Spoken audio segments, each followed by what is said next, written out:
Halo semuanya, jadi ini hasil wawancara aku dengan salah satu dosen di Polban. Mau tahu keseruannya? Ikutin yuk. Apa-apa. Assalamualaikum warahmatullahi wabarakatuh. Perkenalkan, nama saya Pintiana Hanafia Sebastian dari kelas 1B jurusan Administrasi Niaga Bisnis Administrasi. Izin mewawancarai Bapak. Boleh perkenalannya, Pak? Ya, Pak. Baiklah, perkenalkan nama saya Abdul Malik Sayuti. Saya dosen di program studi D4 Administrasi Bisnis jurusan Administrasi Niaga Politeknik Negeri Bandung. Ya, Pak. Baik, saya akan bertanya sebelumnya, background pendidikan Bapak itu seperti apa? Nah, kalau background pendidikan, saya dari SMA Negeri. Saya asalnya dari Lahat, Sumatera Selatan. Saya dari SD, SMP, SMA itu di Lahat, Sumatera Selatan. Itu kalau SMA-nya saya di SMA Negeri 4, Lahat. Kemudian setelah lulus SMA, saya melanjutkan kuliah di Yogyakarta di program studi S1 Ilmu Filsafat Universitas Gadjah Mada. Kemudian setelah lulus tahun 2013, saya melanjutkan pendidikan di program Magister Manajemen Universitas Gadjah Mada dan lulus tahun 2016 seperti itu. Oke, Pak. Sudah berapa lama Bapak mengajar di Polban?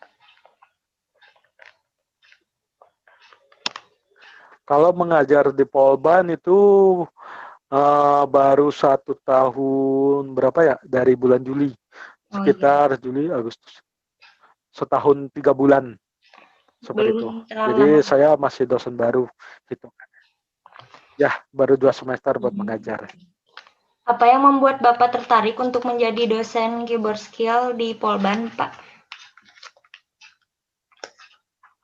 Sebenarnya kalau membuat saya tertarik jadi dosen keyboarding skill nih. Iya, Pak. Satu mata kuliah itu aja. Iya. Yang tertarik apa ya?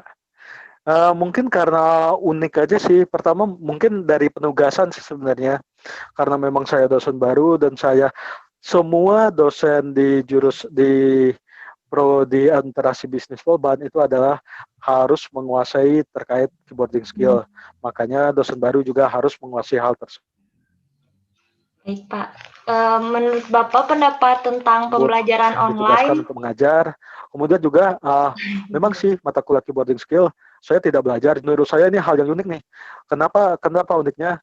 Saya terakhir lihat mesin ketik itu yang manual itu di SD kelas 5 apa kelas 3, kelas 4 ya. Seperti itu. Tiba-tiba begitu masuk Polban,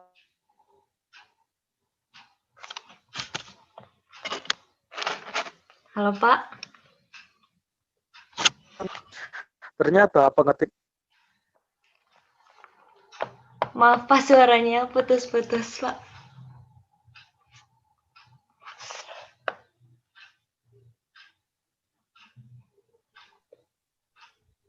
Halo, Pak. Suaranya tadi putus. Barusan. Ya, lanjutin lagi aja ya berarti ya. Kita aja ya. Nah, itu dan ternyata keyboarding skill itu memang sih awalnya agak waduh gitu di perusahaan. Nah, tapi ternyata bukan cuma penguasaan kita terkait mengetik, tapi ternyata di sana melatih kedisiplinan kita, kecermatan kita, kesabaran kita. Karena mengapa? Terus juga apa ya? Ya memang karena susah nih ibaratnya mengetik manual. Beda banget ketika kita mengetik dengan menggunakan laptop atau keyboard komputer seperti itu. Terus juga yang didapat dari mengetik ternyata memang adalah misalnya ketelitian, kesabaran kita dan itu penting banget ketika kita menjalankan perkuliahan atau ketika di dunia kerja. Dan itu juga merupakan keahlian yang bisa diterapkan sepanjang perkuliahan. Bayangkan nih ketika kalian skripsi, kalian tidak menguasai pengetikan 10 jari, otomatis bisa dibilang ya antara orang yang menguasai pengetikan 10 jari dengan yang menguasai sebelah jari dalam artian jari telunjuk aja yang mengetik, itu cepatan siapa yang bakal mengetik skripsinya seperti itu. Iya, Pak. Di dunia kerja juga gitu. kita bikin surat bisnis, kita bikin laporan, itu juga mengetik dan mengetik lagi seperti itu. Memang sih pengetikan manual itu dasar banget dan awal banget. Dan nanti ketika kalian lulus di pengetikan manual, keyboarding skill, kalian akan pengetikan dengan menggunakan komputer seperti itu sih sebenarnya. Dan itulah mengapa saya ketika ditugaskan untuk pengetikan, saya terima dengan baik dan saya jalankan dengan baik seperti itu. Baik, Pak.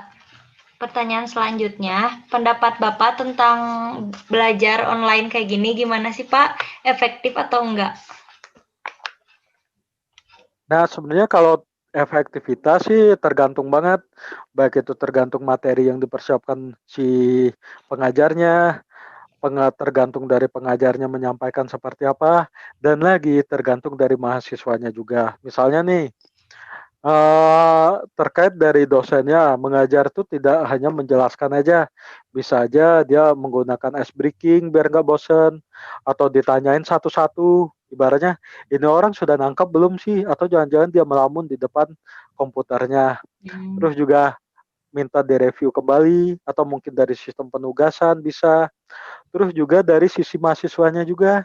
Nah, kenapa harus ada kolaborasi antara dosen sama mahasiswa? Bisa saja nih dari mahasiswanya, "Alah ini Zoom malesin banget, udah dari tadi pagi Zoom Iya, mulu," kayak Pak. gitu. Nah, kalau seandainya mahasiswanya sendiri sudah seperti itu, tidak ikut berpartisipasi aktif, ya mau gimana ya? Ibaratnya kita juga, jadi tim hore buat semangat, si mahasiswanya juga nggak semangat ya, ya gitu mental aja, mau mau ngejitak juga nggak bisa kan. Iya, jauh. Kalau kalau seandainya di kelas kan kalau ada yang ibaratnya ngelamun, ada yang ribut, kan kita bisa menegur, Ya. bisa ibaratnya menjelaskan sambil mendekat ke mejanya. Kalau di Zoom kan pura-pura nge-freeze juga bisa kan, Iya, nggak gerak Pak. gitu, oh nge-freeze nih orang. Nah, kayak gitu sebenarnya. Oke, Pak. Itu jadi efektif apa tidak itu tergantung banyak hal sebenarnya, dan kita semua mempengaruhi efektif apa enggaknya, kayak gitu.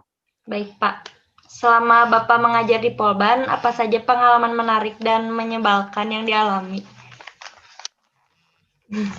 Nah, kalau menariknya sih nggak tahu ya kenapa ya saya tuh suka lihat apa mahasiswa-mahasiswa tuh kayak rame gitu. Jadi saya mengamati apa namanya, kalau saya terlibat di keramaian tuh kadang kayak saya krik-krik juga sebenarnya, saya krik-krik sebenarnya. Tapi ketika lihat orang rame, rusuh gitu, wah kok ini seru banget kayaknya seperti itu.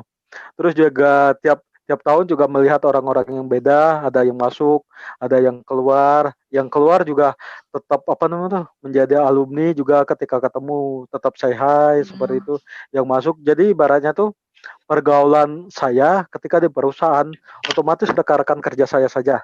Nah, ketika mengajar di Polban, saya rekan-rekan kerja saya, nanti mahasiswa-mahasiswa saya juga menjadi apa namanya? Kenalan saya, menjadi relasi saya seperti itu. Yang lulus nanti juga mungkin ada misalnya ada apa namanya, ada rezeki atau mungkin ada proyek bisa ibaratnya, "Pak Malik tolong bikinkan ini, perusahaan saya butuh, terkait hal ini." Nah itu dikasih ke saya. Terus ketika saya bergaul dengan yang muda juga saya merasa, "Wah saya muda juga nih, jangan-jangan kalau saya nyamper ke mereka kayaknya saya kayak anak lulusan SMA juga nih," kayak gitu. Kayak ke Itu bawah sih gitu ya, Pak. sebenarnya. Itu ya itu sebenarnya yang asik ya sih yang pengalaman yang enaknya gitu. Terus kalau pengalaman menyebalkan paling ya misalnya nih terkait, eee, ya sebenarnya siapapun juga ketika dia udah misalnya sedang banyak kerjaan, terus kerjaan datang bertubi-tubi kan sebel semua, nggak cuma Iya, saya Pak. aja sih sebenarnya. Si mahasiswa juga dia udah dapat tugas dari A, tugas dari B, tugas dari C, tiba-tiba D, E, F ini nyusul tugas semua. Waduh itu menyebalkan banget. Iya, Pak. Ya enggak, berarti kan bukan saya aja kan Ya. seperti itu. Tentu mahasiswa juga, dosen-dosen yang lain juga ngerasanya ya kayak gitu. Jadi kayak kita tuh pengen semuanya terjalankan dengan baik, tapi apalah daya ibaratnya ya fokus kita jadi terpecah, terus ibaratnya kita tuh jadi harus tetap mengerjakan satu persatu, seperti itu sih sebenarnya. Baik, Pak. Kalau untuk hambatan yang dialami selama mengajar, pernah nggak, Pak? Dan bagaimana cara untuk Kalau nge-handle? hambatan ya, nah kalau hambatan ya karena saya sebenarnya dari industri ya, jadi ya memang sih ketika mengajar di depan kelas, insya Allah saya tidak ada hambatan sih sebenarnya. Paling ya terkadang hambatan kalau di depan kelas itu, kadang saya kebingungan bagaimana misalnya ada kan nggak melulu mahasiswa itu bisa fokus kan ya. Ya, Pak. Terkadang mahasiswanya kedistraksi dengan hal-hal lain atau teman-temannya. Nah itu terkadang saya bingung. Waduh, ini jangan-jangan karma saya ketika kuliah dulu nih. Jangan saya dulu juga nggak memperhatikan gitu orangnya ketika menjadi mahasiswa kayak gitu. Itu sih bingung. Paling juga untuk menyingkapinya, paling juga saya kasih kesempatan mereka mungkin ada pertanyaan, ada yang mau share atau mungkin berbagi cerita nih. Misalnya mereka ngobrol, silakan dong ibaratnya share ke kelas, terus kontekstualnya ke perkuliahan seperti apa kayak gitu. Oh, Terus paling juga terkait penelitian sih saya yang agak masih bukan keteteran sebenarnya, masih minim banget karena iya. memang dari sisi pendidikan kan magister manajemen adalah terapan ya. Jadi ibaratnya untuk membentuk karyawan di perusahaan, bukan pengajar seperti itu. Nah itu ketika meneliti juga saya agak, aduh kayak ibaratnya buat langkah awalnya itu sih yang masih susah. Jadi kayak, waduh ada penelitian, jadi agak susah sih di langkah awal sebenarnya, itu aja sih hambatannya. Oh, baik, Pak. Untuk harapannya kepada mahasiswa di masa depan sama mahasiswa yang saat ini apa, Pak? Di masa depan, aduh mahasiswa masa depan, bingung juga sih kalau mahasiswa di masa depan ya. Soalnya saya kan ada perbedaan gap nih generasi nih. Iya, Pak. Saya generasi Y. Kalian bisa aja udah generasi Z ya. Ya. Terus mahasiswa di masa depan mungkin generasi apa lagi. Nah itu sih terkadang ya kalian justru lebih pintar mengeksplorasi daripada generasi saya. Misalnya nih, kalian ada info terbaru nih, itu lebih cepat biasanya. Ya, Ada Pak. kasus-kasus terbaru biasanya lebih cepat. Update. Terus juga ketika lebih update. Terus ketika misalnya saya mengatakan menjelaskan tentang ABCD, oh ternyata sumber ABCD itu udah ada, ternyata oh berbeda Pak, oh berbeda, ternyata A itu pengertiannya adalah bla bla bla bla bla bla bla bla. Oh iya ya, nah itu saya yang ibaratnya yang mungkin pandangan ke depan tuh mahasiswa yang ke depan orang-orangnya bakal seperti itu sih sebenarnya. Paling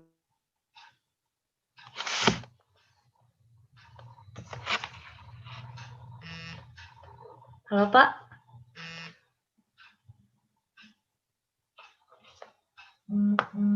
Halo, Pak. Y itu ya harus memahami kalian yang generasi Z, generasi apa lagi, dan generasi lah.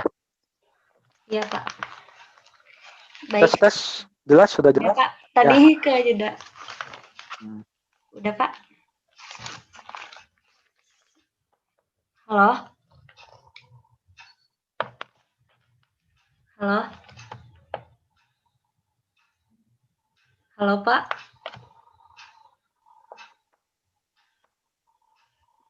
Halo, ya, udah itu. Ya, Pak. Segitu saja wawancara dari saya. Maaf mengganggu waktunya. Terima kasih sudah mau diwawancara, Pak. Assalamualaikum. Oh ya, nggak apa-apa.